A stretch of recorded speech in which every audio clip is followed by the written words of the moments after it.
You said Daniel. The inside scoop with Alex and Jeff.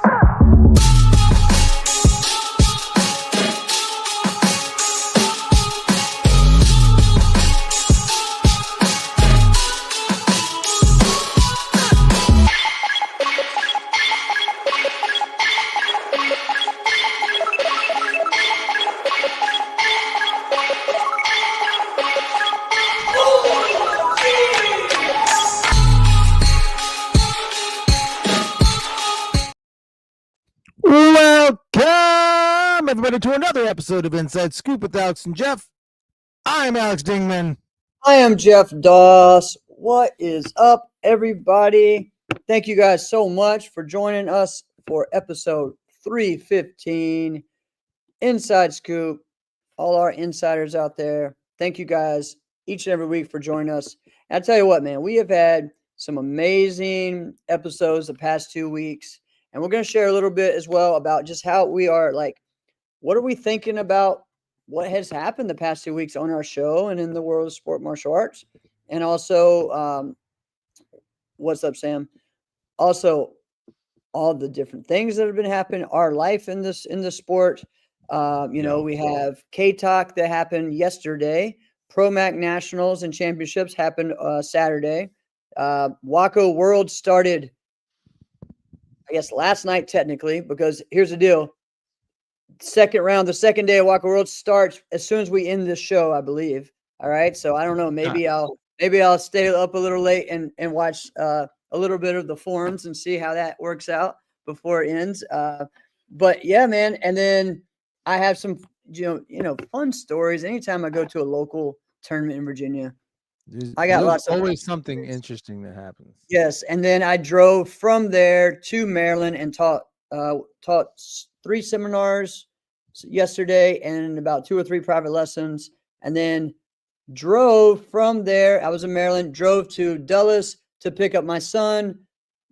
Shelly and I picked up our youngest, who was in England and Czech Republic for a week. So I got home at like 11:45. Just to hang?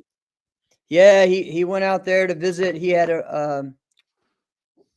friends and stuff that stayed here last year, went to school here last year, and so he went out there and visited. So it was pretty cool. Went to a soccer, English Premier League soccer game, lots of cool stuff. So yeah, so he loved it. Oh.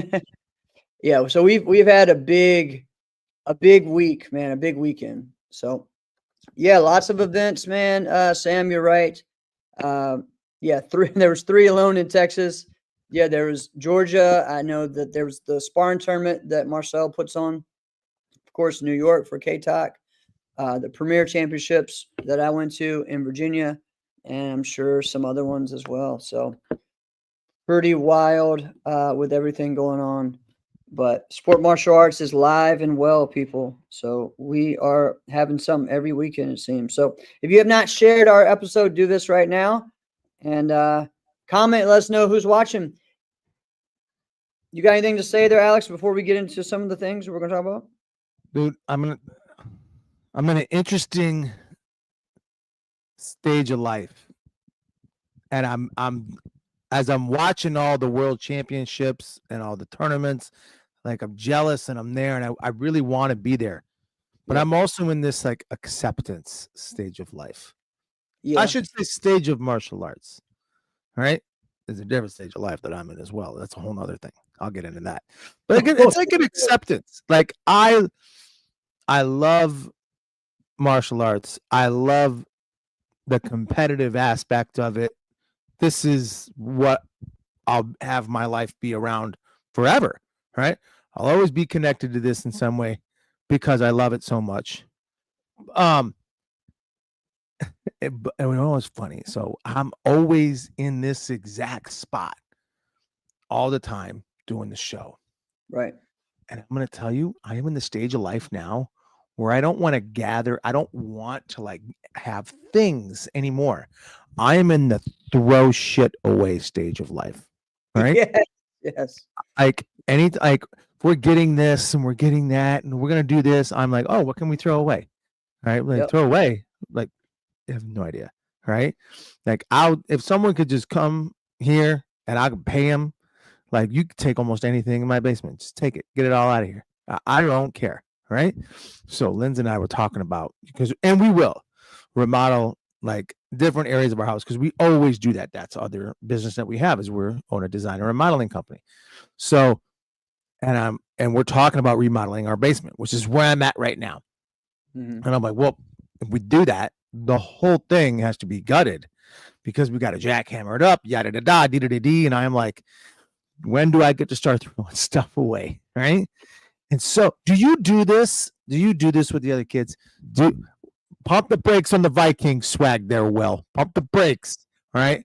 I was a little upset that like someone's grandma could have ran on the Vikings on Sunday. There was a nuts. Did you watch that game? It was like every time that guy just like this back, like this walk up essentially. This is every single time he touched the ball, it was like 7 or 8 yards. Like this is annoying. Like knock it off. Anyway, but no, I am in the stage of life where I'm like, I want to get rid of everything. Please. Yeah. Like seriously, I'm so excited. When we end the show tonight, I'm just going to start throwing everything away. Do you do this before like Christmas or like a birthday or anything? Like, do you just start throwing other stuff away? Yeah, I definitely want to, but then I get more stuff, and then it's just like more and more and more, and yeah, But I that should be understand. part of the cycle. Right. You're going to get stuff. So let's throw this stuff away. Yeah, I definitely take. I feel like a weekly or bi-weekly trip to Goodwill and give things You go away. that often. I feel like it. I don't know if it's that often, but I feel like it. Definitely needs to be. Someone in my house is getting rid of something. So I had our landscaper came by. He's not very like on the ball, right? His name's Martin. Martin is like, if you tell him like, hey man, can you come by Wednesday? You might not hear from him for 2-3 weeks, right? And so you're like, what's the deal, Martin? All right. I thought because he doesn't speak English very well. I thought ICE picked him up, right? Straight up. I thought that was legit. Like we didn't hear from the guy for almost a month. I'm like, all right, well, he's gone. And then he just randomly texts me. He's like, hey, do you want firewood? What? Where the heck did this come from? What happened to mow my lawn? Whatever. I took care of it. I'm all good. Right. And he's like, yeah, I'll give you yada da da, this many pieces for this much money. And he goes, I'll be by 5 minutes. Right? I'm like, all right, cool. I got all this junk. So unless you can take it, and he goes, I'll take it all. Don't worry about it. So I'm like, how much stuff can I throw out there in 5 minutes? right. That's exactly what I did. And I just grabbed stuff, I'm throwing it out there so that way he could take it away. Oh my gosh. That is the stage of life I am in. The throw stuff away stage. Throw stuff away stage. Wow. All right. So let's get into some shout outs to you guys that were at these events. We had the ProMac Championships in Texas. Great event as always. You know, people love ProMac and it's a great family atmosphere. So they were in Grand Prairie, Texas. You know, of course, their nationals rotate cities every year. So it goes to different places. I think last year was in Missouri, in St. Louis. I think, you know, they've had it in Destin, Florida before. They've had it many different places. And this was their biggest one. So they had their whole event during the day. They did it all in one day. End of the year championships done in one day. And then they had their awards and such that night. So awesome job by ProMac. They always do a great job. Let's see. You know, we had Xavier Roberts from Florida took home the adult black belt forms national championship. Ricardo Notero from Team Legend earned the men's point sparring title. Elizabeth Chisholm won from Kentucky, earned the women's national fighting championship. And Kaysen Juno won the 14-17 black belt title. And Demi Rodriguez won the 13 under black belt title for that. You have Carmichael Simon and Anthony Gooch there in attendance, interviewing people and promoting just the family atmosphere of the event. And They said one of the highlights was all the promoters playing pickleball the Friday before the tournament. Okay, and Excuse me, doing what? a pickleball challenge. So yeah, yeah. So Sam Gonzalez, he went to Promac, and his sister went to KTOC, I believe. So I want to lean into this pickleball business. yeah, man. Do you pickleball? I have never done this yet, so I when I saw this, oh man, I want to do this. I mean, I actually watched. All right, so last week was my other son Wesley, his third degree black belt test. Right, last week. So Okay. after we had that test, we went out to eat, and All on the right. TV there was the pickleball championships. The craziest thing about this was one team was like these 14-year-old boy and girl.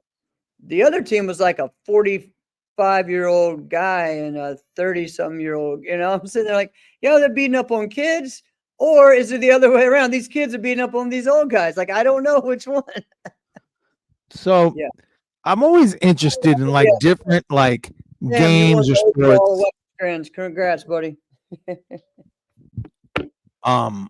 Like remember that game? That game Spike Ball. Like usually you play it. You don't know what I'm talking about. Glad you're Spike running these ball. streets, buddy. Running these streets. Say again. I'm sorry. I got distracted. That's all good. It's all good. Spike Ball. You know this game? Oh yes, Spike Ball? Spike ball. Yeah, that's on TV too. That's pretty cool. But let's be honest, Spike Ball is what it is. It is like a backyard barbecue, beach type of game. That's what it's about. Like bocce ball. Like I love bocce ball. Exactly. Beach. Right? Oh, You just want to hang out in the backyard, we can get some Spike Ball going. yep. It's not like what else would you do it for? Because you're going to end up on the ground. We need to be somewhere soft, right? That's cool. I get it, right?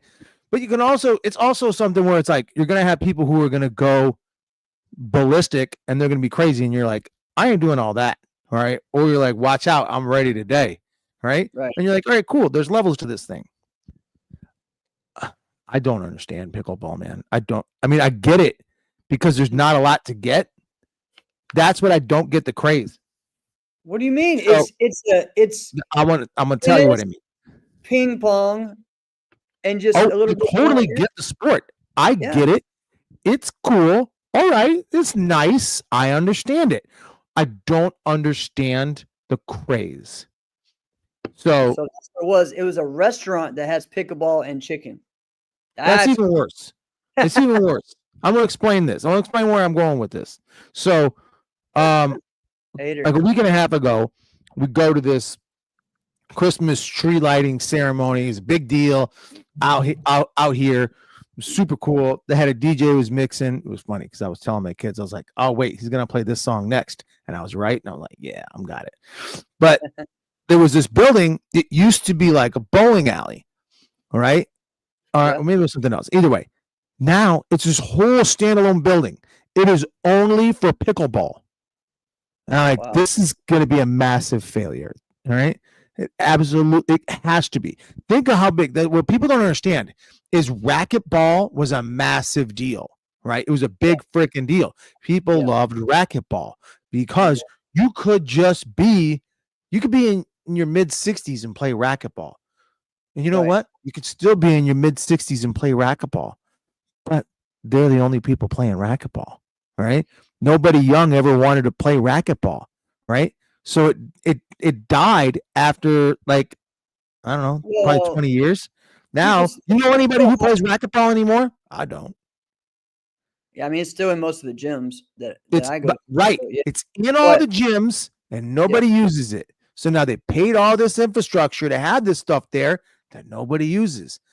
This is going to be the same thing with pickleball. Oh, pickleball is completely different. It's way easier. You're already using those courts anyway for tennis.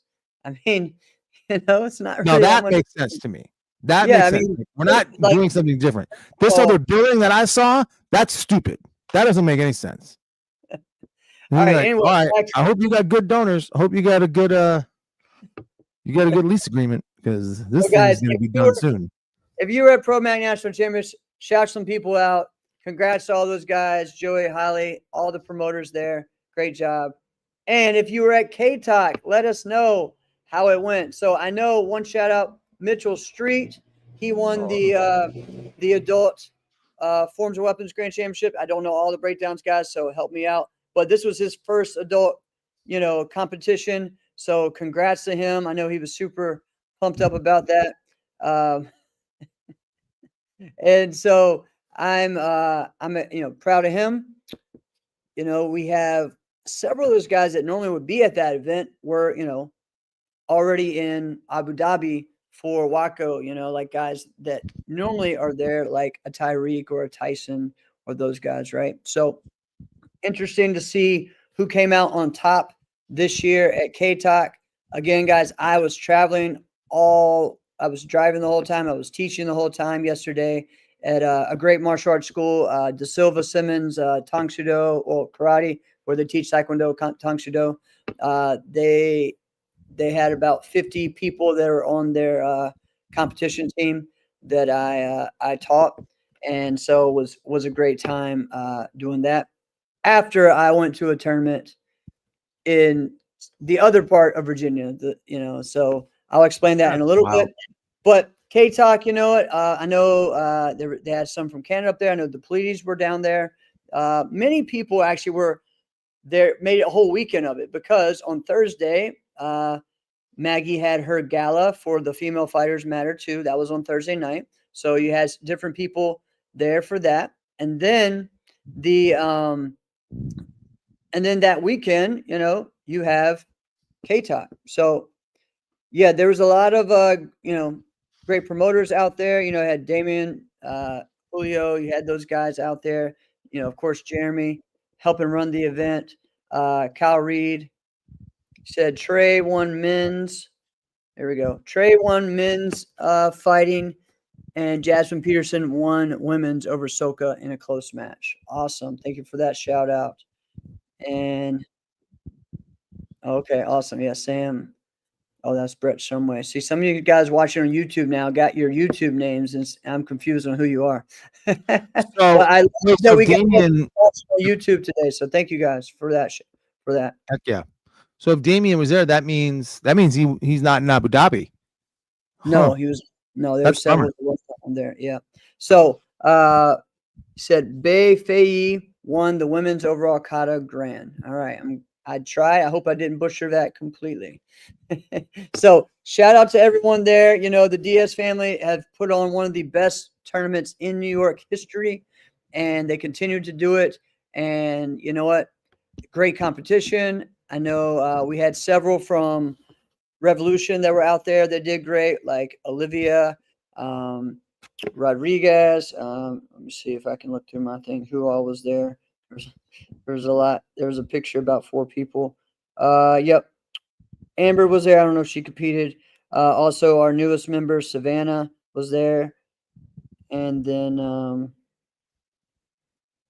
yeah, so awesome job to everyone out there.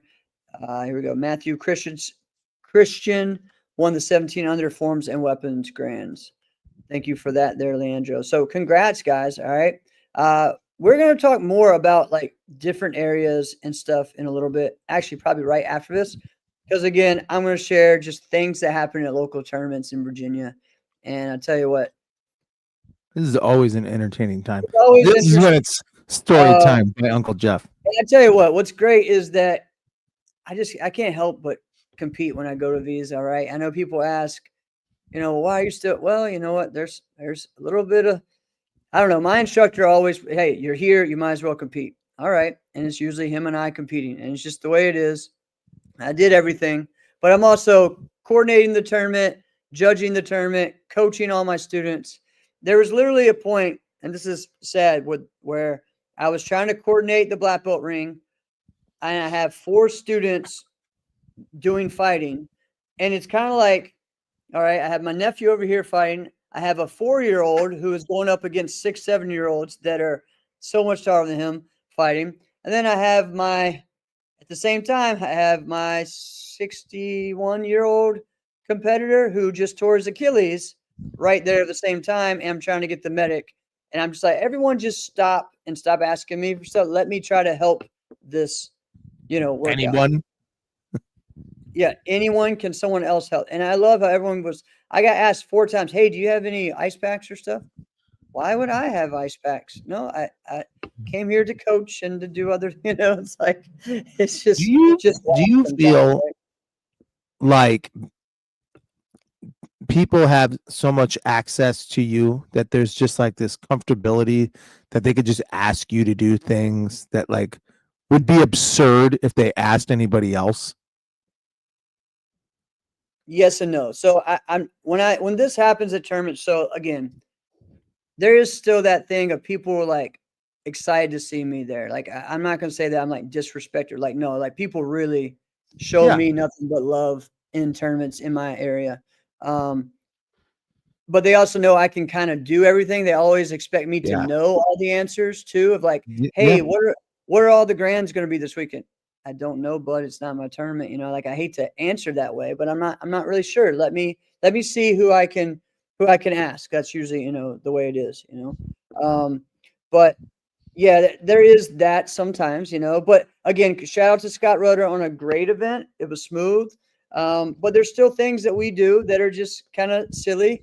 Again, we don't have any mats at our tournaments, which I'm fine with that. But Brett is funny. He said yes. People come to who will never ask the rest of us. But I think that I actually think that like coming up just as something as simple as, hey, how many grands are there going to be? Like they would just come to you. Like number one, yes, it would make sense that you're definitely going to have that info, right? Even if you don't, if I was to hedge my bet, I'm in a building and there's one person in here who's going to have that answer, I'd be betting you're that person, right? So there's that. But I think that the martial arts competition world is just so used to seeing you and that you're a really likable and fun guy and nice guy that I think sometimes that's just the easy way to get you to always be helping. And then now you're always there and around. And unless you're going to be a jerk, they're always going to ask, which that's not really you. You're not a jerk. Right. So Right. I get that. yeah. Yeah, it was funny. The next day, there was a couple of the students at the seminar that thought I was mean and I was scary, and people were just laughing, thinking, I was like, no, he's not. You No, don't even know what you're talking about. yeah, I was just a kid, so I had to break down that because they're telling her things of how I hit myself over the head with a water bottle, things like that, So there's something's wrong with this guy. Probably, but I'm still nice. Just read the and then the game of telephone will go and it won't be a water bottle, it'll be a beer bottle. And then the next person's gonna get it like, yeah, he took a milk crate and he threw it across the room. There was a sliver, got stuck in someone's leg. So, all right, this tournament, our area is finally now. I mean, again, we talked about what year was it? 2004, I think, when they went to the standard deviation and saying, hey, you have to give 1-9, 1-8, 1-7, 1-6. Literally in our local tournaments that are not like a circuit, they're just now trying to convince all the judges to do this. Okay. So this was a real talk of how to explain this. And everyone was there at the rules meeting. And still, it's just like, why do certain martial arts just do not want to listen, do not want to follow along? Like you had 4 competitors. One judge gave 2 9s and 2 8s. Like why? Why are we doing this? And so we got a tie with first place and a tie for third place. Like what are we doing here? And it's just like, guys, we told everyone this, and I don't know. At that point I was coaching. I just asked the coordinator and arbitrator, my Taekwondo instructor Preston, to go over, hey, can you maybe handle this without having them do it again? But I don't know if it's gonna, just like, no, you as a judge, you gotta choose. You gotta choose between it. Make them choose. That's what I told them. Make them choose. Because the kids did their job. And make the one person who gave duplicate scores, make him stand up and go, it's you. Exactly. Yep. And so that bothers me a lot, and I don't know why that's a thing. The other thing that was a cool touch that I think needs to happen, and maybe it's overkill to some people, they would think, but on the coach's pass, we had a coach's pass, and you flipped it over, and it had kind of like a cheat sheet of the rules for the day, so that way the coaches knew it, right? And I thought it was pretty cool. Just, That's hey, cool. you get a 10-second timeout. The rules there were black belt says first to 7, underbelt says first to 5, no time limit. Yeah, again, these are the rules. Basically, hey, in case you didn't know, or maybe you forgot, here you Right. go. That's Right. that's nice. That's Right. kind of like those TKO handbooks that will always be floating around a tournament, right? Oh, UTK. Yeah. UTK. That's what Yeah. I meant. All right. Yeah. Yeah. That's what we I think that would be, especially They were when everywhere. like a lot of new rules and things like that.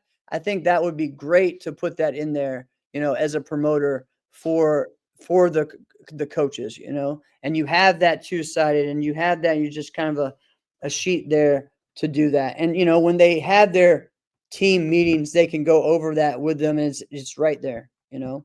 I just think it's a cool extra customer service touch, so and could help overall, right? Right. So that was a cool thing, and so kudos to them for that. And again, like we said, we watched everyone all tournament long, and then we go to do grands, and for some reason the center wanted to, out of nowhere, like I think I was going 6 out of 7, right? And I'm sitting there like, what's going on? Why are they judging people now? Oh, they wanted to go watch the first 3, and then now everyone's going like, oh well, we're gonna have a freaking tie. Wow. We did. And it was, we were just joking about that like last week. and Right? I'm laughing because I'm sitting there like, no, bro, they still do that where I live. Yeah. Hey, Yeah. I was joking. Yeah. And so, of course, my instructor and I, Johnny Watkins and I, we tie, and we're both like, yeah, we're not doing it again. And he's like, we're both kind of arguing who's going to bow out to each other. We're like, we're splitting the money anyway, so like it doesn't matter. It's just like, okay. So he gives it to me, and I honestly, I don't know where the trophy went. I took the picture with it. I set it down. I went to get my gear on and run right in to fight. And I don't know, but which is fine with me. I didn't need another 6-foot trophy. But congrats to all my students. We won 8 out of the 14 grand championships. So that was pretty cool. Nice. My nephew was there, and he competed. He had a great time. He won his forms division, his fighting division again. So he's enjoying it and loving it. And then he got that itch of like, he lost to one of his teammates, and one of my other students in the grand, and he's like, now I can see he's getting that kind of that competitive fire now to be like, oh man, I really wanted that, so it was pretty cool. So then I went and did, we did fighting, did the sparring match, 5 judges, no mats, which I'm fine with. We did it's first to 7, no time limit. So it could go however long, 1 point body kicks, 2 points to the head, those are the rules there. So really interesting, and sometimes you're going to get certain judges that are very old school that don't want to call stuff. And then some that are very like call anything, So like what don't they want to call? Like a back fist or something? No, some will call it back fist. It's more of like if you hit, it's just always, oh, it was blocked. It was blocked. It was like, there's no way it was blocked because they fell. You know what I mean? So it's like, so there's things like that, right? When you're like, or like one time I did like a round kick and my whole leg went on this guy's chest, and they didn't call it like it was a round kick here. They didn't want to call it because I think they were looking for me. They're like, oh, well, you missed him. Yeah, I missed his head, but I hit him in the chest, things like that. Round kicks to the body get no love whatsoever. Right. And they get 0 love. I'm very upset about that. Right. I remember I was having this conversation with Hamid Farouzi one time, and he was agreeing with me, and he goes, You know what I'm going to do? Just to spite, I'm going to hook kick someone in the body hard. I'm going to make them feel it and then make them call it. He did it. Yeah. He took someone's air and they didn't call it. And that's where you're like, you're just a hater. But I have a love-hate relationship with like old school judging. So I do feel like we need to call more things blocks than they are. Yes. Me too. I like maybe the old school judging, not the old school judges. Yeah. You know what I'm trying to say? Because the old school judges, like sometimes stuff just goes way too fast for them. And there's like, wasn't no point. There's no point. In my day, it's not your day. It has nothing to do with you or this day. Right. Yeah. I mean, it was a fun day. I think sometimes like there's just little things that sometimes get annoying with like corner judges, like standing in front of the scorekeeper when I'm like trying as a center, trying to, hey, can you move over so I can, because this is their very first time ever scorekeeping. So we're going to have an issue if you don't move over. And you like that they're moving. Yeah. But isn't it so weird that like they find a way to only move that direction and stop in that spot? And you're like, you could literally go anywhere else. Yeah. This is the one spot I don't want you. Judge. This is one of our buddies, Doug. Doug Little I don't think he realized he was doing it. I was like, hey, Doug was doing that? But he was moving. Doug. Doug is a great judge, though, man. Doug judges his butt off all weekend, so he did an awesome job on that. But it was very funny on that one. He just kind of kept getting in my way and like, bro. But you know what, as guys, we could take that stuff. We could take that and be like, you know what? You're right. Yeah. I got to look at that a little different. All right. I'm going to do this different next time. We can do that. Right. Exactly. So maybe with a different person, you got to be more gentle. Correct. All right. So local tournament, lots of fun. And yeah, I just think it's very funny. Oh, here's the other thing. And of course, so Gina Thornton is there, Sean Elliott are there because they're in our area. And I fought both of his students. But it's so funny. As soon as we don't start the tournament still until there's a school lineup, okay? It still happens at these tournaments, okay? And so Gina is just like, why are we stuck in 1973? Why are we still doing this? And so it's really funny how we still do this. And so when I have my tournament again, that's the one thing I don't do. I don't do a school lineup. Throws people off. And it's just, hey, sorry, we're going. We're just going right into it. Wow. That's something. Yes, here we go. Oh, all right. So Sue Diaz gives us some. Yep. So we had shouted out. Yep. Trey won the overall and Jasmine Peterson won open weight. Okay. And the overall. Awesome. Thank you, Sue. Awesome job. Keep up the great work. Sue. Everything you're doing, killing it up there. And, we're all staying busy, man. I love that we have stuff all the time. Some people are like, it's too much going on. No, we have sport martial arts going. It is alive and well, people. All right. And we can keep growing this thing. So it's pretty awesome that everyone is doing that. All right. Now, on the grand end of this, we got WAKO World starting today. And man, I am telling you, the setup in Abu Dhabi is first class. Amazing. Yeah. Again, shout out to there was a lot of first rounds today, but in the form side, there were some medals won. So Rashad Rugine won a gold in his weapons, and he got a silver in creative. And then him and Drew from Extreme Revolution and also from Tim Conkle's school won the team forms over there. All right. So congrats to those guys.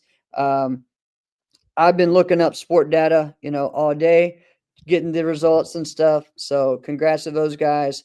I know there's some other big shouts, some young girl from Guatemala won the weapons, and I tell you what, man,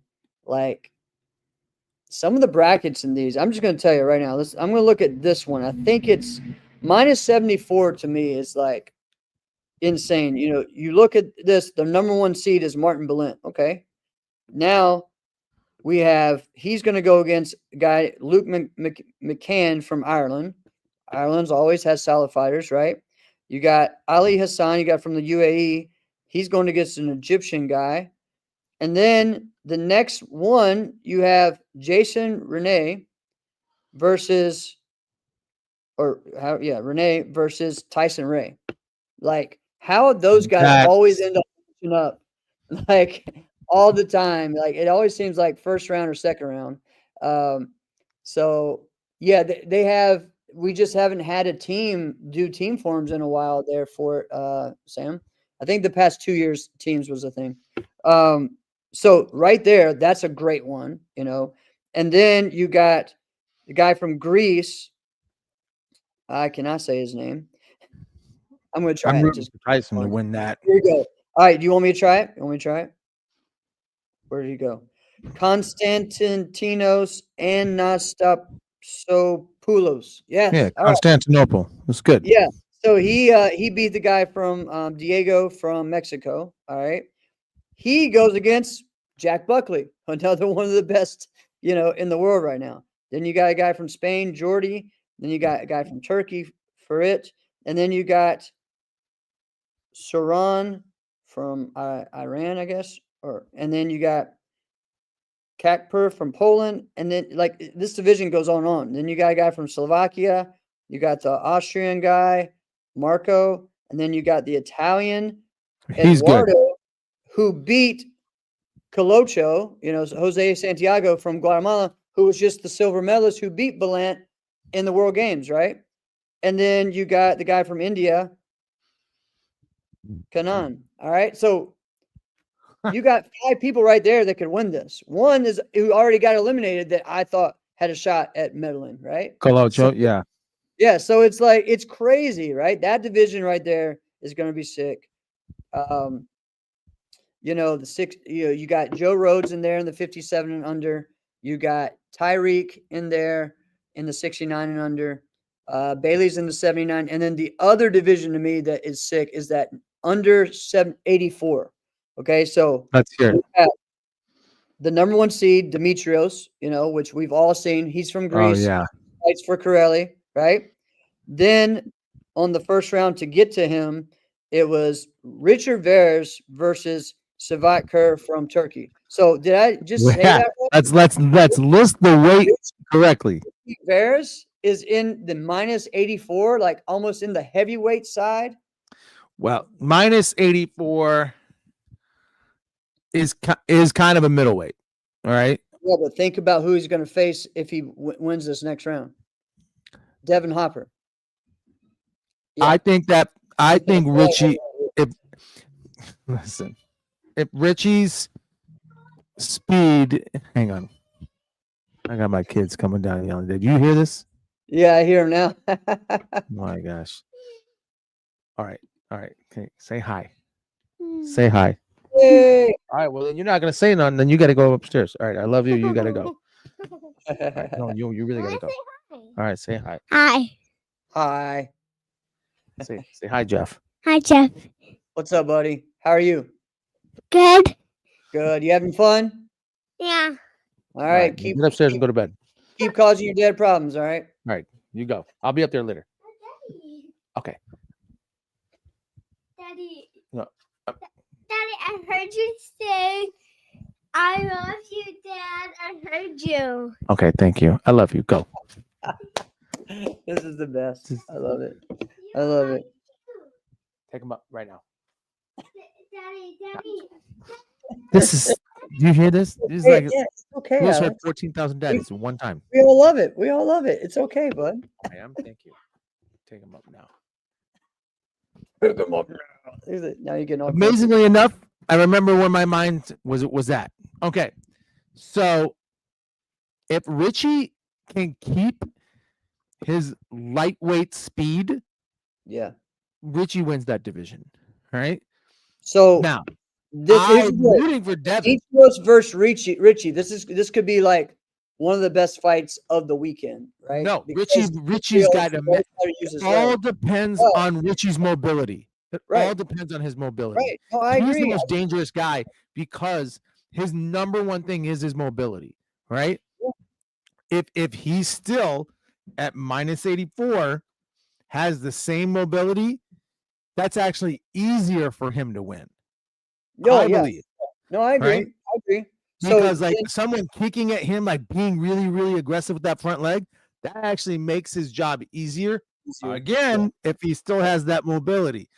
If he Right. doesn't and he's a half a step behind, like it's not going to be the same. Like we watched that happen with Jeremy Francoeur, right? Jeremy Francoeur went to middleweight and we were like, oh, this is going to be great. And he wasn't the same Jeremy Francoeur. He had to adjust, right? Yeah. And then we saw him a few tournaments later and he did adjust. Start adjusting. Yeah. This is the World freaking Championships, man. Yeah.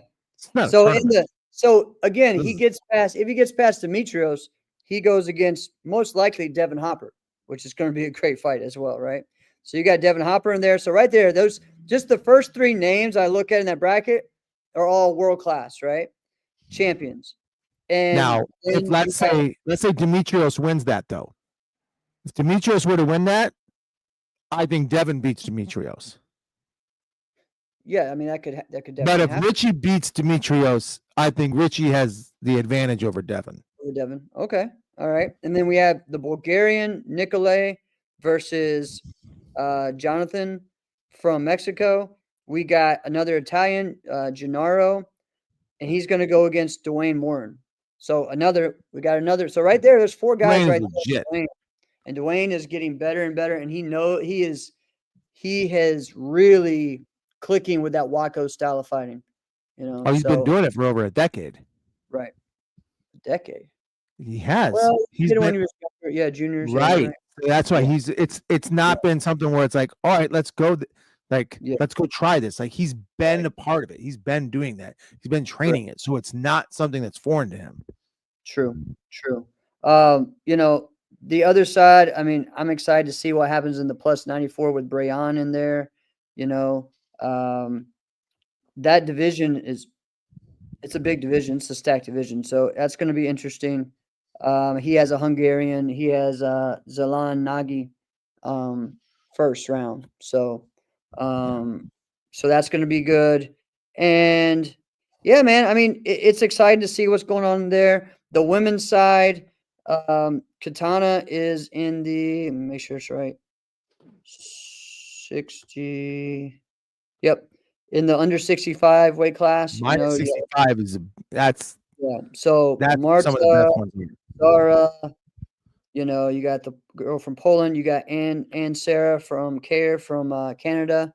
Yep. You got Norway. I mean, she fights a girl from Mexico first round. So that will be, I guess, tomorrow or later tonight. You got Demetrios' sister in that weight class. You got some South. I mean, you're seeing more and more different countries now in these brackets than you used to. You know what I mean? Like, yeah, and I'm always excited for that. Yeah. At the same time, I watched Devin fight the dude from South Africa. Yeah. Yeah. Today. Yeah. I mean, Yeah. I'm really glad Devin got a warm up, right? Because we can't. I don't want to call that guy. I'm not gonna call him by his name. I also can't remember. All right, but you know, I'm not gonna call that guy at the same caliber as someone he would see in the first round of a, you know, Amerikick, you know, or whatever tournament here. He's just not the same caliber, right? So it's just different. But sometimes you got to be careful. You got to be careful when you're going to these things. So call the world championships for a reason, right? They beat everyone in their country in that weight class to get there. And sometimes when you don't know someone, you can overlook them. And that's where you're going to end up paying for it. But Devin was prepared. He knew exactly what to do. He took care of business. That guy's mobility just gets better and better every time. I'm really excited for that guy. The minus 60 for females, you got Francesca CC as the number 1 seed there. Makes you sense. got that's a deep one, man. Yeah, it's a deep division. You know, Tahira fights a girl from India first round. I think that starts tomorrow. You know, you got the girl from Germany, Kiara Mager. I don't know how you say it, but she's been pretty good. Swedish girl. There's a lot of great, girl from Chile. So lots of different competitors out there. Yeah, In the I'm gonna kick be rooting for Katana in that one, but it's like the same thing. Like, I'm really glad she's there. I'm glad Right. she's competing in that because with any of the women that are really winning and dominating, like whoever that best woman in America is, we've always said like, can you go beat them? Can you go beat Right. them? Right. And so, I mean, it's a deep freaking tournament there. It I mean, is. It is. Francesca is very good. I would say she's without knowing how everybody's fought this year, I would say she's probably the favorite. But I don't know because I haven't watched Yeah. Same. all of them And this year. So how can I actually say? But yeah, I'm Right. definitely rooting for Katana. Yeah, I think. Well, she's in the other. They're in separate divisions. So You said -65. yeah, and Francesca is in -60. I went Oh, I'm back and sorry. My bad. Hira is in that division. So, Oh, Ojala's daughter. Yeah. So yeah. that's going on there. You also got Robin LeBeouf that is doing the semi. Stop.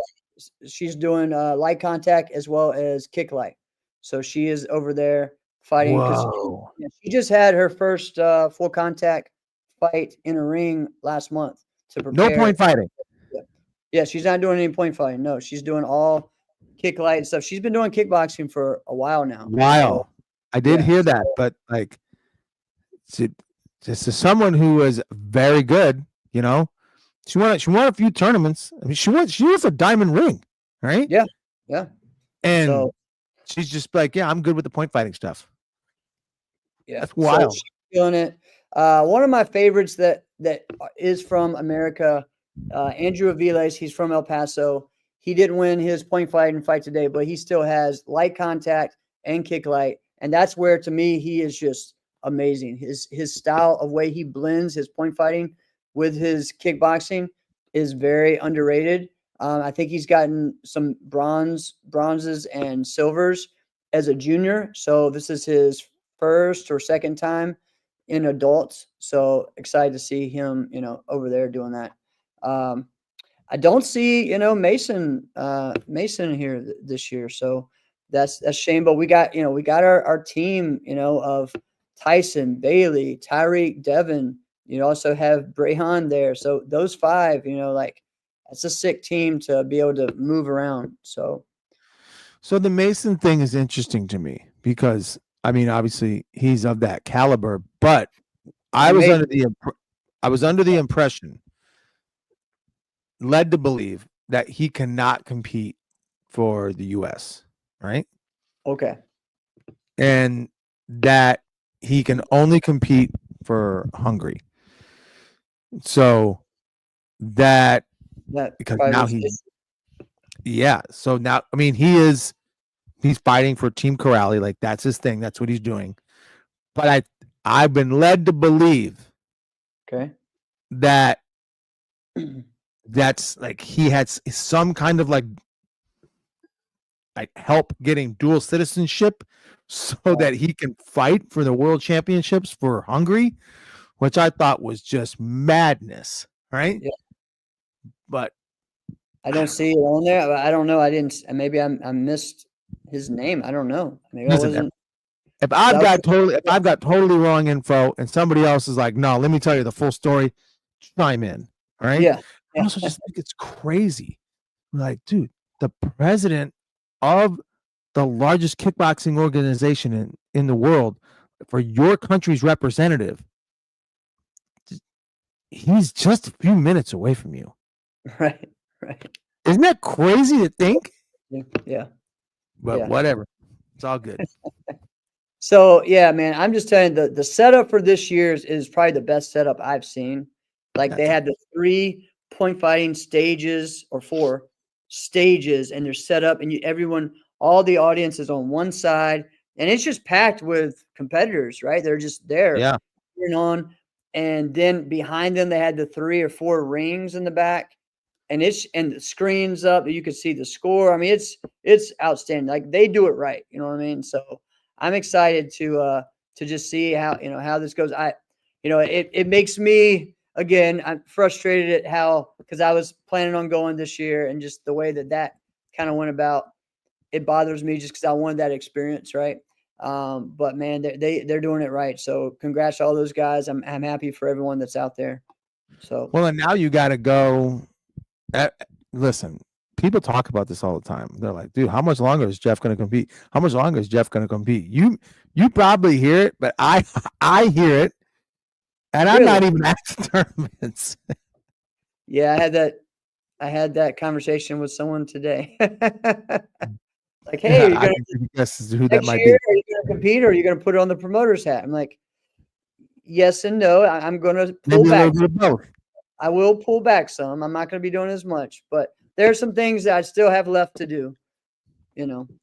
Well, and that's the thing is now much. You can't be next year. Can't be the last year. You got to at least be 2 years. Yeah, I know. Because you got to get to the Worlds for WAKO about the next one, because you didn't do this one. Well, yeah, but I couldn't. There was no way for me. So maybe they'll have a division for me in 2 years. Who knows? But yeah. Wait, what was it again? They didn't. What was the division that they didn't have again? So I couldn't enter any of the forms divisions because. Oh, that's right. Once you're 40, yeah, I'm too old to do forms. Yeah, I'm too old to do forms. So, but it was told that they were adding masters divisions for forms as well as for fighting, right? More divisions. Because in the past, I think they just had the masters division for point fighting, but they didn't have them for kick light and continuous. So they added those for that, and they were supposed to do the same thing for forms. And so I went, and USA had it as a national championships. So I did all that, and then when it was time to sign up, it was nowhere to be found. So yeah, because it was not part of the world championships. Well, they were just told that it was going to be, and it ended up they didn't put it in there. So yeah, whatever. It is what it is, man. But WKU's in Abu Dhabi next year. Also, I still have a World Taekwondo Championships to do, which is every other year.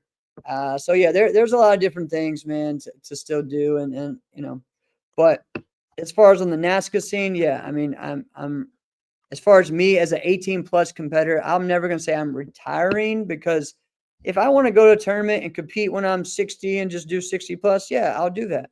But as far as being in that professional mindset of being in the 18+ division, yeah, I mean, your time eventually runs out, right? So, but I'd still feel like I'm getting better. So we'll see how it goes. But anyways, enough of me. Yeah. yeah. Jeez. All right. Let's talk about what we learned these past 2 episodes, man. Yeah, that sounds fun too there, Sam. Whoa. Harris sounds fun. All right. What did we learn from our last 2 episodes? Share some that you were impressed about, and again, man, we had so many viewers, so many comments. Thank you guys so much, as that was awesome. So, number one, we had some great guests that help with that. I mean, having Tyreek on and then having Tyreek chime in with that was just amazing. And how I wanted Tyreek to come on. Yeah. And then it just so happened that all those rules dropped at the same time. Right. And you're like, all right, well, this is just a gift that just got dropped in our laps. Like, all right, Tyreek, you're a great competitive mind. Let's hear what you have to say on that too. So part of me really loves that NASCA as an organization isn't just like, you know what, guys, our rules are good. We're just going to keep it like this. We're fine. Because that's the opposite of what you were just experiencing. It's like, this is the way we've always done it. It's always worked. We're going to keep doing this. We don't need this fancy mats. We don't need that stuff, right? Like that's not what they're doing. They're constantly trying to improve, which is good, because I still view them as the best organization to do a circuit and compete, right? there were some things I didn't love, you know. I don't love the thought process around the prize money, right? It's not the amount. It's really the whole process of and Greg Ruth said the same thing when he was talking about that conversation with Charlie Lee. When he was like, when Charlie said, "How much are you giving?" And he said, $1,000. He goes, "You were giving $1,000 away when I was competing in the '80s." Yeah. And then Greg rightly said, "Yeah, but we only gave that to 2 people. Now we're giving that to 14 people, Right. or more, right?" Right. So he goes, "So we're actually giving more." And then it's kind of like it's like sour taste. Like, I mean, you are, but then maybe you're not. I still feel like it was just a simple formula that like a lot of people are pretty happy with. $100 for winning your division. It is not a lot. Right. Just do it. Stop with 47 grand championships. There's nothing grand about this. Right. Not even giving away a grand, right? Right. Sometimes it's $200. Yeah. So what's it? Just give away $100 for you winning your division, and then maybe if you're a runner-up and your overall, or that term's been thrown around loosely, you can get X, and then for the final winner you can get Y. Well, I mean, I even liked when they broke it down so much to where in the grand, I mean, if you were in the top, if you were on stage, you were getting money, because of the way that it was broken down, because you had 5 people on stage or at least top 4 were getting money. At some point you were getting some type of either 100, 200, you were getting something. So that was probably around 2013, 14, 15 when they were doing that, right? And, like there's ways to do that. I understand with the whole thing of, hey, people really just want the recognition. And yes, there is that, but also I want that where I know, yes, hey, I'm going into it. If I do this, I know at least I get what I paid back, at some point, right? There's going to be a little, of course, there's always time and stuff like that. But, if you had a bad weekend, you had a bad weekend. All right, it is what it is. But, for me, my issue is when not everyone is held to the same standard, and I didn't get to tell Mike Boyd this, but, he has the biggest tournament in the circuit and he doesn't give runner-up money, And so like the past 2 years, that was the only tournament where I kind of came out not being evil, at least like being breaking even, or what I mean, on that, because at that tournament last year, I think I got 3 runner-ups. That would have been like $600, you know what I mean? Nothing. So any other tournament that would have been, hey, that's not bad. That pays for whatever else it is. If there's certain things that I'm sponsored, like. Well, what would you have got if you won your division? If I would have won my division, if you would have got $100 for winning your division, that would have been $200. $200. I would have gotten $200.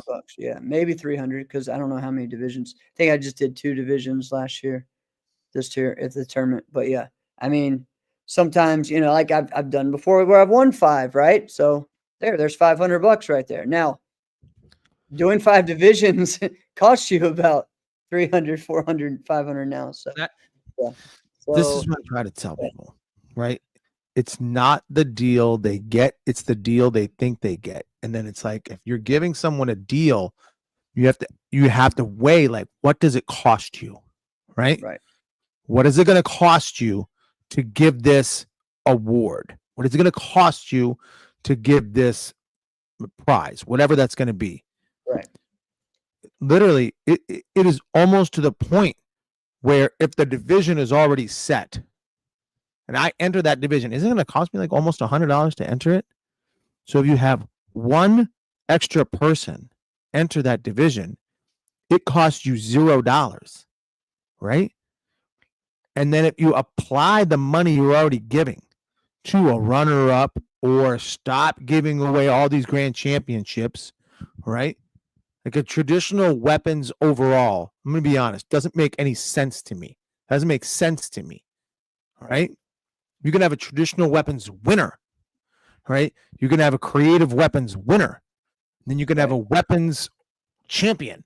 That makes Right. sense, right? Right. But whatever. Right.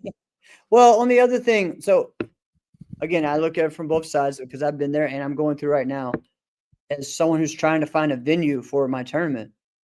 I'll tell you what, man, it's not easy. And the things that they want, you know, With it. when you go to, let's say, anywhere with a hotel and a ballroom and you say, hey, I'd like to rent the ball, how much is the ballroom going to cost? Well, here's the deal. How many rooms are you going to get? Okay, well, if I book this many rooms, can I get the ballroom free? No, you need to at least guarantee a minimum of $12,000 in food and beverage, which means, and they're not talking about, hey, the hotel will set up a concession and hopefully we make that much. No, they're talking about pre-prepared banquet style food, right? Because if they give it to me, guess who they're missing out on? A wedding, a conference, a banquet, right? That's where they're making their money off the food and everything like that. So that's where people don't realize, you know, you're looking at, and again, that's low for what I said, 10,000, 12,000, you know, some are 15, 20,000, you know, just on food and beverage. If you do that, plus however many hotel rooms, like, you know, that you can do, maybe they'll waive the other stuff. But right now in our sport, how can I do that without just paying it up front out of pocket? Right now, maybe people at your tournament would like to pay $50 and know that they'll get food, you know, for meal. Like, no, They will not. It will not. It only works at like conferences like that. It's like, hey, you add that in, you know, it's not, we're not there yet as a sport, you know, as far as that goes. So, and we're already other paying things you got to think about times of year, right? So you mentioned it. You hit the nail on the head. We're like, if I don't book with them, they'll book this conference or a wedding or this. And there's certain times a year where it's like, it's going to be almost impossible. Like, Yep. I'd be willing to bet that the Diamonds, just using them as an example, they probably have the next 3 years already booked. Yes. Minimum. Yep. Right? Now, I know John Worley. He doesn't like to just say, hey, I want to be here. I don't want to have to look everywhere else. So here's the next 12 years. Right? But he's also a very good negotiator. So he doesn't do that. Right? He's very good. He likes to hold the cards, and he pretty much always does. Right? But like, you over there, or really anywhere, think about that time of year, right? When you said weddings, like they used to be like July or June was like the biggest wedding time of the year. It's not. It's September and October now. So now you do something like that, like it's like I'm booked every Saturday, September and October. Like, forget about it. It's over. It's booked. Right? Almost got into a fight today with my wife because we got a wedding invitation in the mail. Right? It was a save the date. All right. For the first weekend of September. All right. And I'm like, okay, well, lucky for you, it's a Sunday, so I can probably make it. And she gave me this side eye look because it's her cousin. She's like, you've done enough weddings. You can go to this one. And I'm like, this is the first, we're talking about the first weekend of September. Do you understand how big that is? Are you kidding me? I got people booked for 2028 in September. All right. But that's what it has to be. All right. Exactly. So I'd be willing to bet. The World Championships, I heard like the guy that put on WKU, like a venue for a week. A lot of these places are asking for $500,000 for like $600,000. He wanted to put in Mexico at Cancun. They won $1 million. And so like we have to look at both sides of this, you know, to understand. We need Bismarck, North Dakota. Yeah. Hey, Idaho's got to have something. This is where I'm like, you know what? I'm just going to build a facility. I'm going to build a place. Like ATA has done. Let's get out to Lynchburg. Yeah. You know, so it's kind of wild, right? So again, I like that they, the idea of having committees. I like how, they did say, okay, we released this and we listened and now we made some changes, and so I'm looking forward to, what we can do as, again, I'm not looking just as me as a competitor. I'm looking as a coach, as someone who is a leader with Revolution, my students that I want to go to these events, and eventually, as a promoter as well. So, The thing that I that's was most impressed with was that when I asked both Greg Ruth and Mike McCoy, when I asked them, like, hey,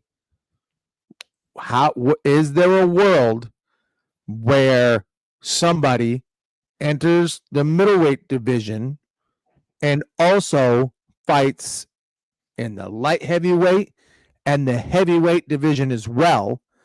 Would right. that ever be a possibility? And they both said, yeah, we've been talking about it. And we think that that is something that could happen. And Wow. I thought for sure they were going to be like, no way, no how, not going to happen. Yeah. All right. So I was like, that, if you guys made that change, if you just said, listen, we're not going to do it this year, guys, we're not going to do it. We've already committed. We went back on a couple things. We're not going to do this year. And next year, you're going to be able to do your weight class and other weight classes above that. Correct. I think that's a fair amount of excitement. You know what I mean? Yes, it definitely is. All right, so we're gonna go to shout out some fighters or former competitors from the past that we feel like need some love and we want to share about them. So I'm gonna go with shout out my former competitor from the past, and you know what, man, this guy is one of the best ever. And I tell you what, there's a shout out to this Instagram page, NASCAR Rewind. They put out the form, which is really one of my favorite forms that he ever did, but also just one of my favorite forms to watch.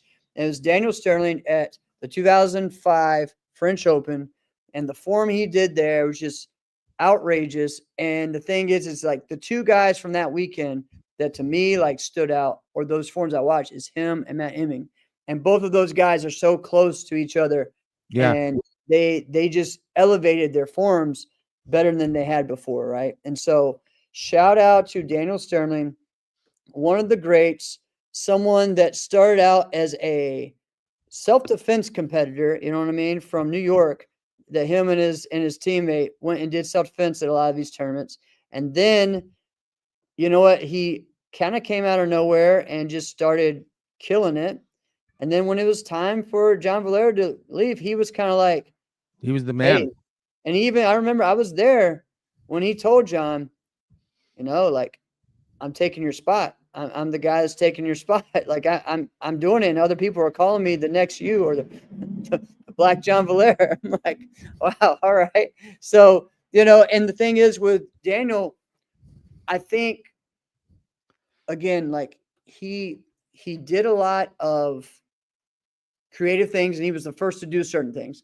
But at the same time, he didn't go too far out to where he had his base that was strong. He was always going to be consistent. You know what I mean? You had some of those guys back then, and a lot of us that we were just going for stuff.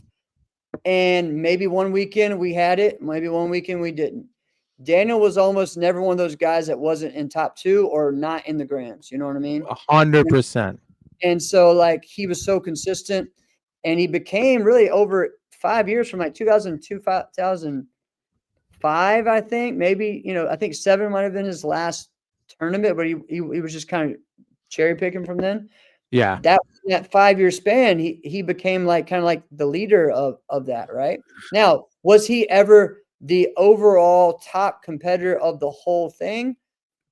We're remembering when he come out, guess who else got hot? John Sue. Who else came out? DX. You had those guys. And honestly, during that time, we had some of the best open style competitors that there were, but not many of them won as many grand championships until later on, right? Right. Because John would win, DX would win. It took Terada a while to win an adult grand championship. It took these guys a long time. Sterling was the one who was winning them. You also had, when Sterling was coming up, you also had Anthony Atkins still there. Kim Doe's still there. Terada, like I said, Jason Tankson, and him battling for the musical title. Jimmy and Pham. even old school guys that still hung around for a couple of years, like Anthony DeMarco. Right. DeMarco. I mean, so there was just so much, but this dude, he inspired so many. I think he's someone who, again, Matt Hemming was going to be a star either way, but I think Matt would attribute a lot of his motivation and drive to be that from Sterling. Sammy Smith talks a lot about Sterling as well. Lots of these guys. So congrats to Sterling just for all he's done. And if there's someone that you need to YouTube today, or go on the martial arts, or look at somewhere on the martial arts internet work, check out Daniel Sterling. So Daniel Sterling, he was one of my favorites at the time too. So Daniel was always better than me. We were in the same division, right? And at that time, and so as someone who was like trying to place in that division, like can I get to the top 3?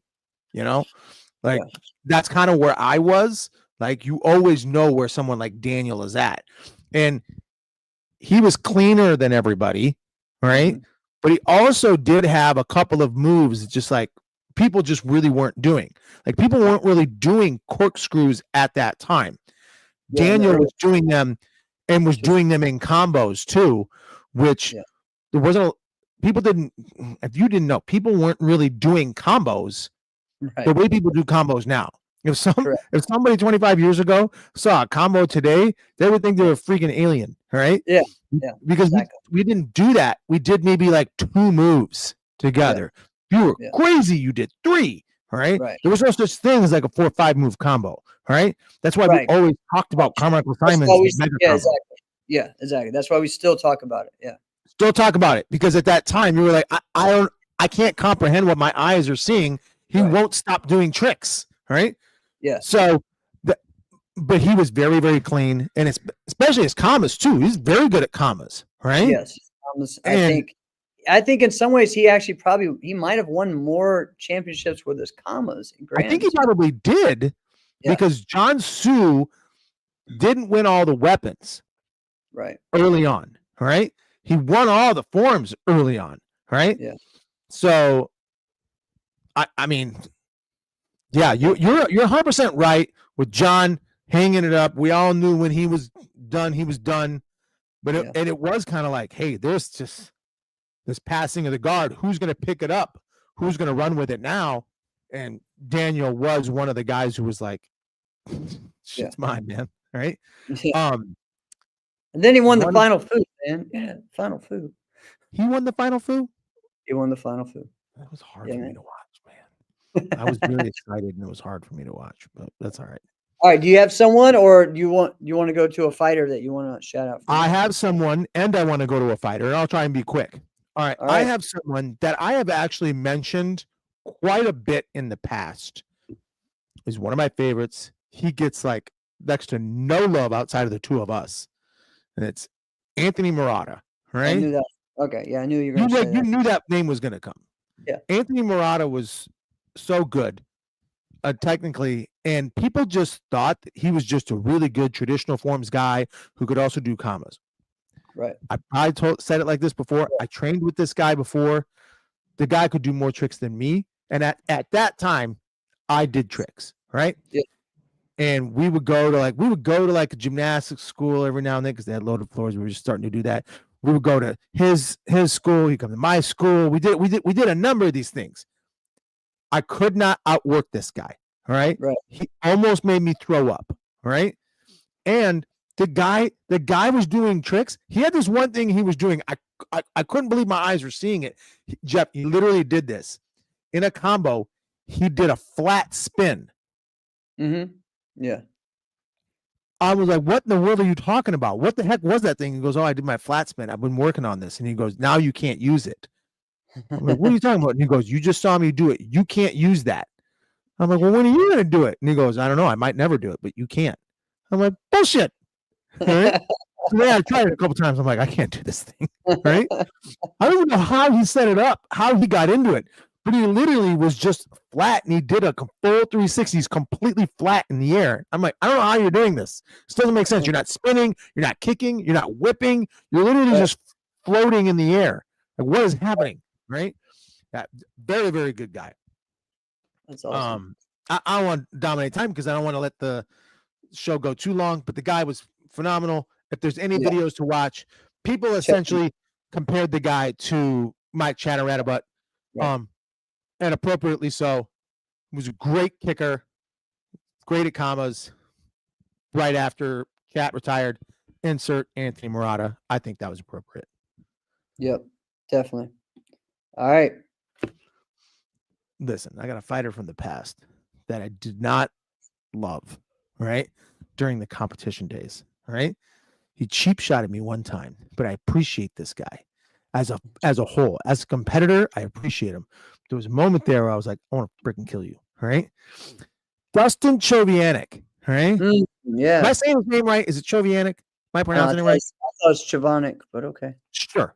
All right. Yeah. This guy, he was part of Team Pro Rank, right? With Josh Harwich and Kodak Ray. So they're together. We had a team matchup one time. Truman Irving has had very good judging and repping moments, and then there was ones like this, right? Where if it wasn't on tape, I would not believe that this happened like this, right? It wasn't totally Dustin. It wasn't Dustin's fault at all, right? I remember we didn't even bow, right? I just was talking to like my teammate, and he's like, all right, he's gonna be like yada da da and d da d. You can do this. He's gonna come real strong, straight line. You can angle with your hook kick or your axe kick. You can go right over the top of it.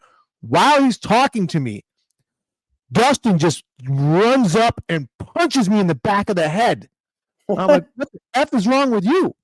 When I watch back the video, Truman, like Dustin walks up to the line and I'm not at the line. And Truman just goes, go. And Dustin looks at him like, what? And he goes, go get him. So he did. Right? I was so pissed. I'm like, I'm going to freaking kill you. Right? For like the next, like, I don't know, the rest of that year, I hated him. But I started to appreciate him in the way and his actual skills, right? And he's a heavyweight, but he's true. He wasn't just a heavy guy. Like he was a heavyweight. Like he was a big, strong dude, right? And at that time, there wasn't a lot of like really fully strong heavyweights, right? Like there just wasn't, right? And it's still kind of the way today. Like when you get to the heavyweight, sometimes there's just guys that just gain weight and end up in the heavyweight division. They're not true heavyweights. They're like middleweights that just didn't train. You know what I mean?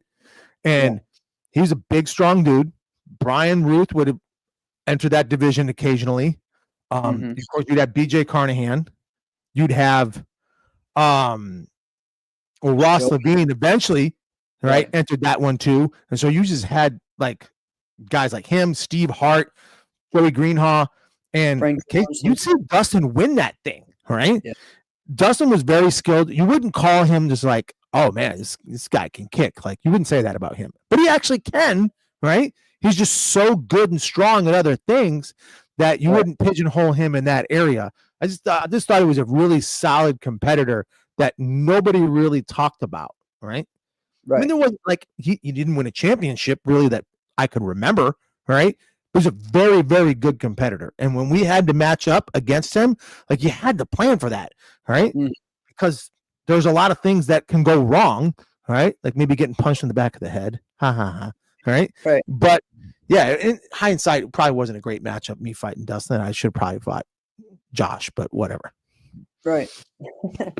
Great guy. Right. Shout out, Dustin. Like you, man. You're a cool guy. So I'm going to go a whole different realm now because I'm going to go not even in sport karate. I'm going to go in K1 fighting because this past weekend, one of the greatest of all times retired, and that is Giorgio Petrosian. All right. And Giorgio Petrosian, this dude has won K1 World Grand Prix 2 or 3 times. He's won Glory title. He's won the One Championship title. He's won the WAKO Pro title. He's won the ISKA title. He's won every single thing. And you know what? What's crazy is that you see someone lose one time. And I remember when I saw him lose in one, and I was like, oh, it's over for him. It's not, and then and for some reason I didn't see him anymore. And so I thought he had a bunch of losses.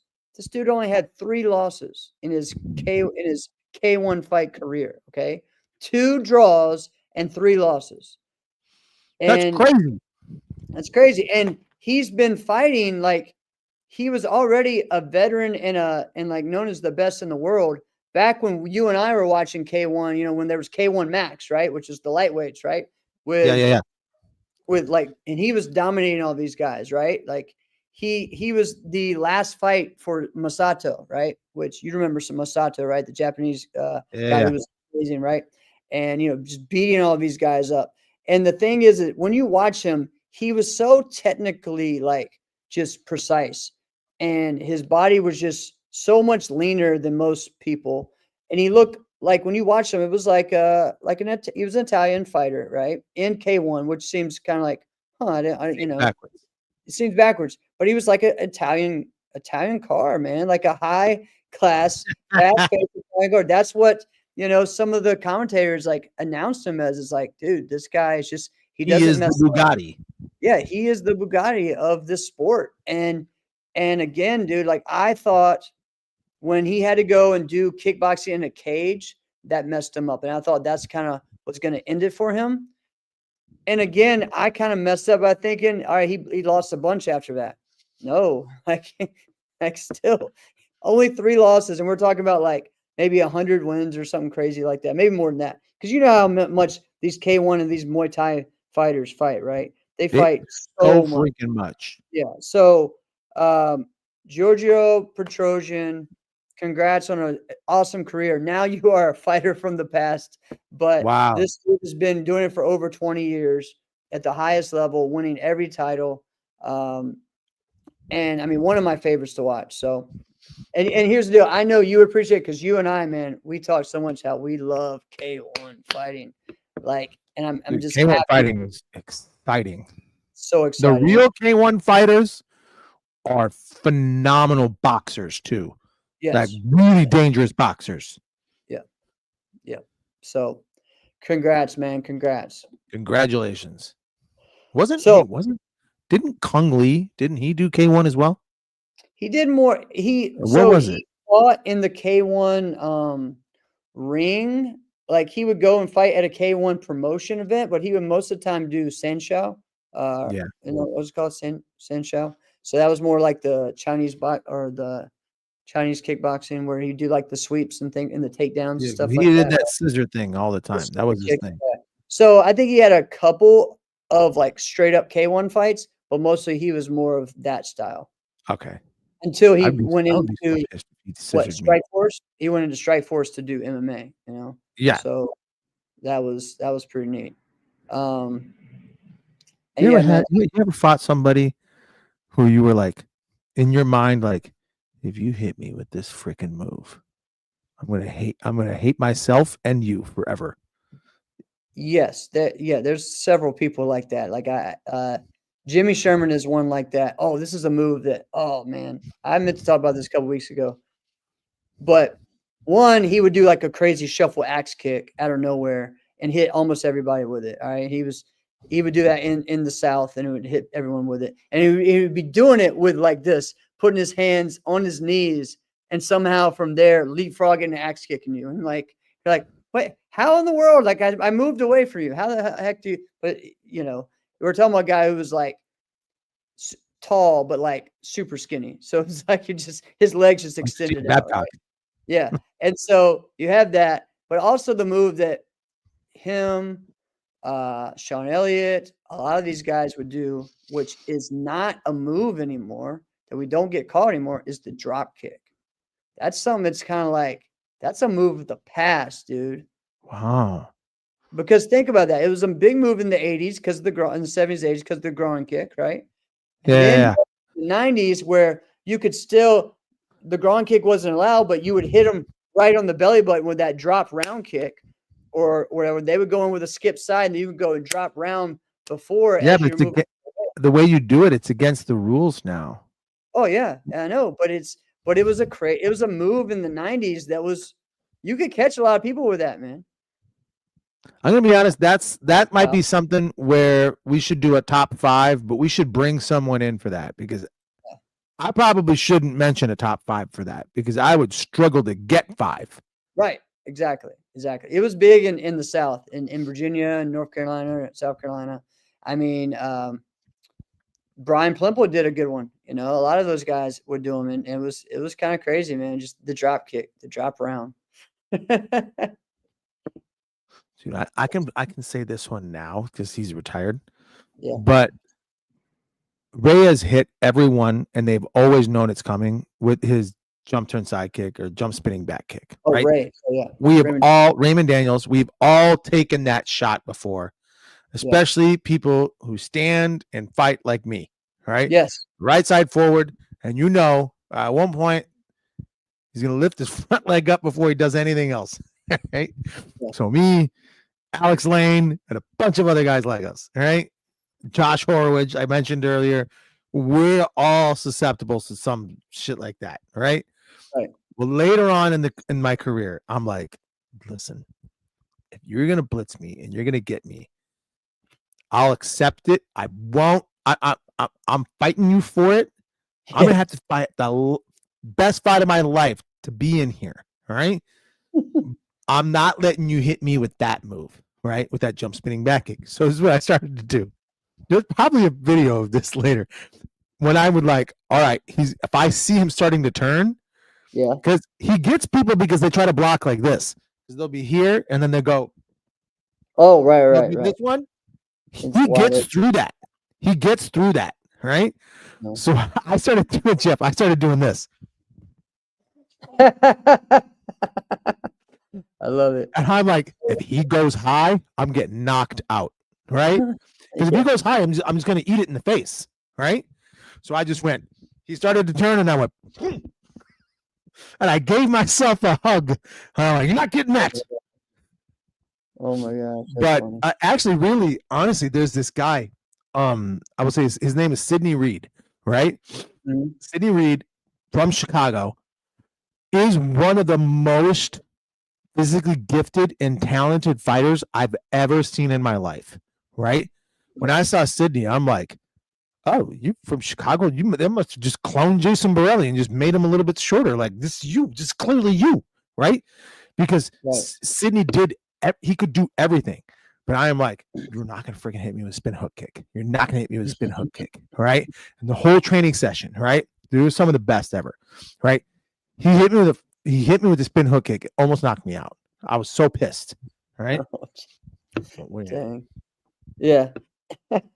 Yeah. I know for me, the cool one that I did this weekend and to win the grand was the twist kick back fist, which I actually just sent you a video. This is the one you just sent me? I'm looking at it right here. I'm going to look at it here. Hang on. Dude, what is this top you're wearing? This looks dope. Oh, you did do that. That one looked like an inverted round kick. Yeah. I'm going to watch that again. That was really dope. Yeah. Okay. So yeah, but yeah, man. I'm pausing it. Dude, so here's what's so cool. This is why you're such a good kicker. So, no, it's not an inverted round kick. You do a legit twist kick. Your head doesn't move. Your head doesn't move. Your body doesn't move. Your rear leg doesn't move. Jeff, this is not normal. You come up, nothing moves. And this guy, he's not a cheeseburger, but he's definitely, when that foot comes up, he commits to blocking everything. Holy crap. Yeah. And it's just not there to be blocked. He whips on everything. That was cool. Yeah. Well, and actually is the way I set up, because if you saw, like, I had to adjust on one leg, right? When he like kicked my leg, and I had to like That's almost. what I'm saying. Like, you didn't move. Like, you were throwing like a side kick. Your foot was in a normal kicking position, right? And then you just don't move, and you just threw it, right? Yeah. When I think like inverted round kicks or twist kicks, Trevor Nash probably threw more than most people that I remember, right? Trevor and Claire actually was one too. Both of Claire them did, Claire did quite a few. All right. Yeah. Oh, there was Yeah. another Canadian, Maxime, I think. I Yes. watched him hit someone, knock someone out. Right. Yeah. But Trevor would do it and would get a little lean to it. All right. And he would lean as he would throw it a little bit too. Your body didn't freaking move, man. You should. Yeah, you that should way I can follow up. Yeah, but it's not like your hips. Like I didn't even see your hip move. It's the universal chamber, man. Dude, you know what? So- I almost FaceTimed you today. Right? Oh man, should have. Seriously, in the middle of class, I almost FaceTimed you. Only reason I didn't is I knew like if you answered, you're gonna answer being pissed. Like, why are you FaceTiming me right now? I'm clearly teaching, right? Because all the kids, we're doing side kicks, and every single one of them rolled their hip when they're doing side kicks. Oh man, Jeff, I wanted to do it. I was so close. I wanted to be like, I'm not gonna take a picture because that could look doctored. Somewhere we're like, all right, turn your hip, 1, 2, 3, click. I wanted to FaceTime you, right? Everybody had their hip rolled. They're doing slow kicks. They're bringing it back. They're extending it out, rolling the hip. Everybody had it. And I'm like, somebody else needs to see this, right? Oh, man. You would have been so proud. That's so cool. Yeah, yesterday it was the same thing. I was teaching some of the private lessons after the seminar, and the coach was like, hey, I would love for you to fix her sidekick. I'm like, all right, well, here we go. We're going to work on it. But that's the thing is sometimes people tell, they don't, not so much anymore, but they'll be like, hey, man, can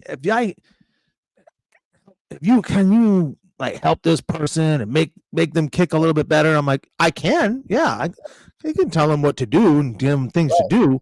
But like, I mean, they have to do it. Exactly. They're like, I know it's really hard. I'm like, it's actually very simple. All right. Correct. I still They're like, say, oh, be a great kicker? No, it's hard. I'm like, oh no, it's very simple. It's incredibly hard. Right? Yeah. It's very simple. You're just not. You're gonna quit. Yeah. You're gonna look at what you have to do, and you're gonna go F that.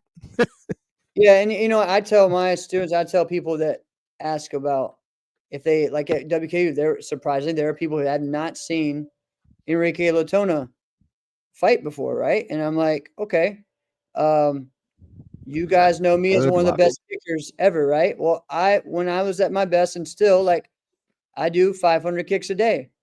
You know how many he does? 1,000.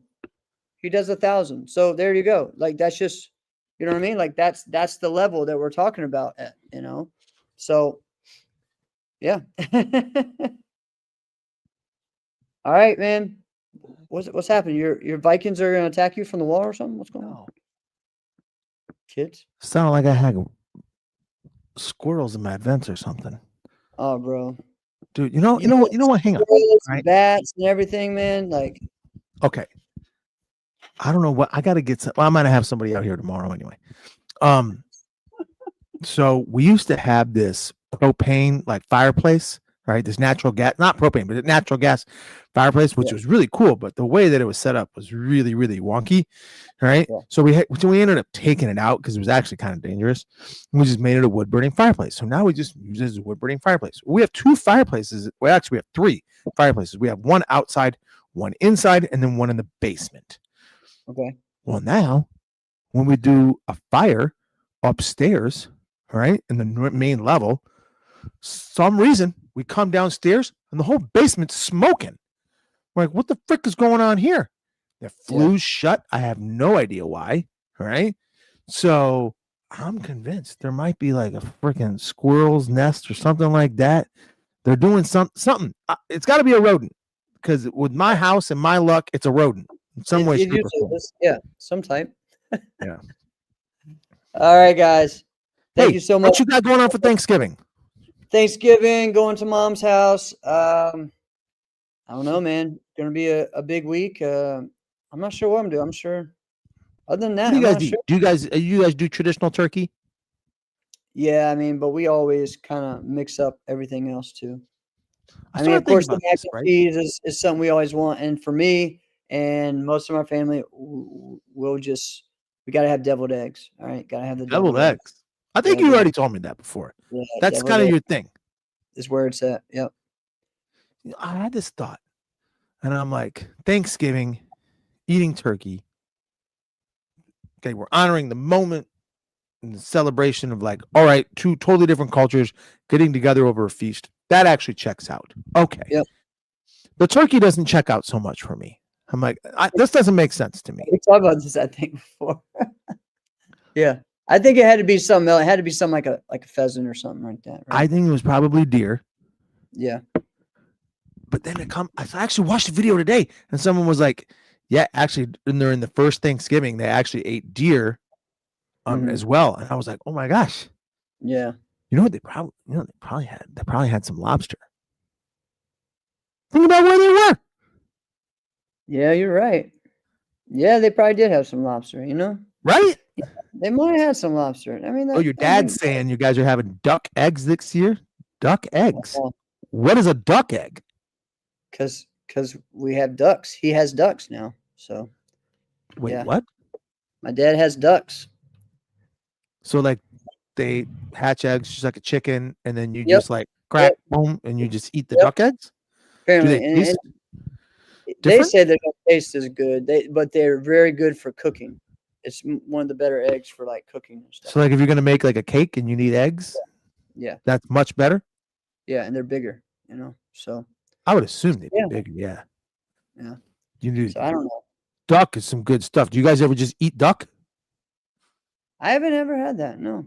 Yo, that is surprisingly amazing. I still have a lot of food from this weekend because on the way up there, we stopped at the Buc-ee's and we had to get the brisket. We got brisket. So we had that, kept that cool the whole time.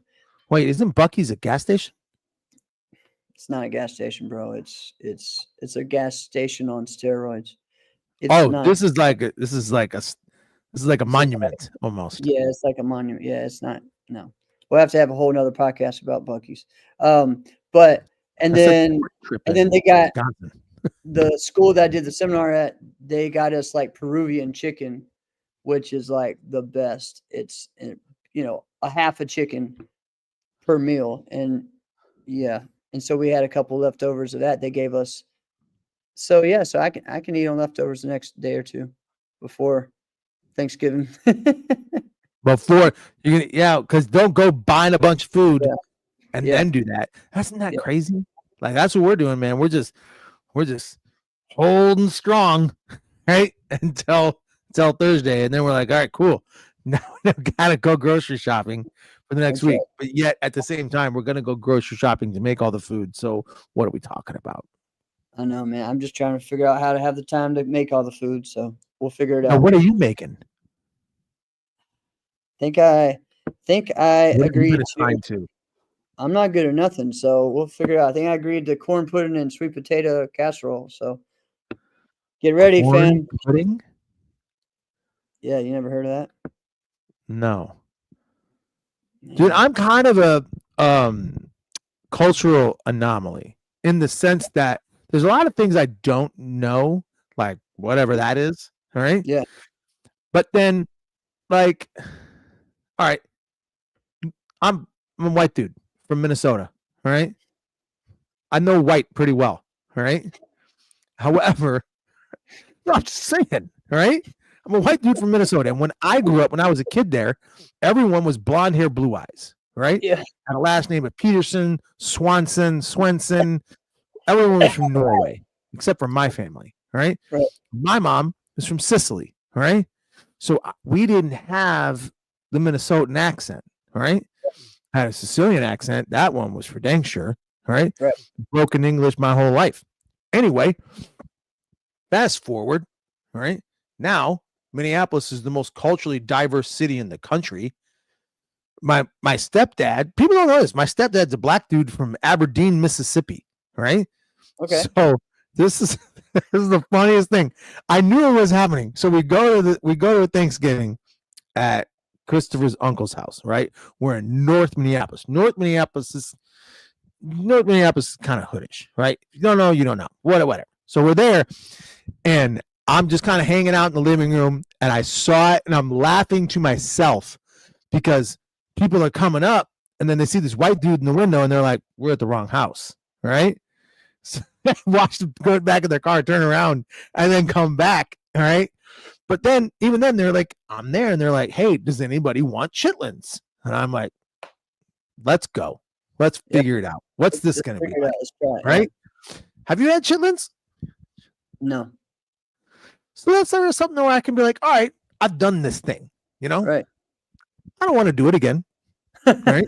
But I can at least say I've done this. You know? Oh man. Man. All right. Well, All right. Happy Thanksgiving, team. to you. Happy Yes. Thanksgiving to all the insiders. Yes. And when we get back, even Jeff is going to put on a Christmas sweater after this. There we go. There we go. Yes, sir. This has been another episode of Inside Scoop with Alex and Jeff. I'm Alex Dingman. I'm Jeff Doss. See you guys next week. Happy Thanksgiving and good luck to everyone at WAKO Worlds. Let's go. USA.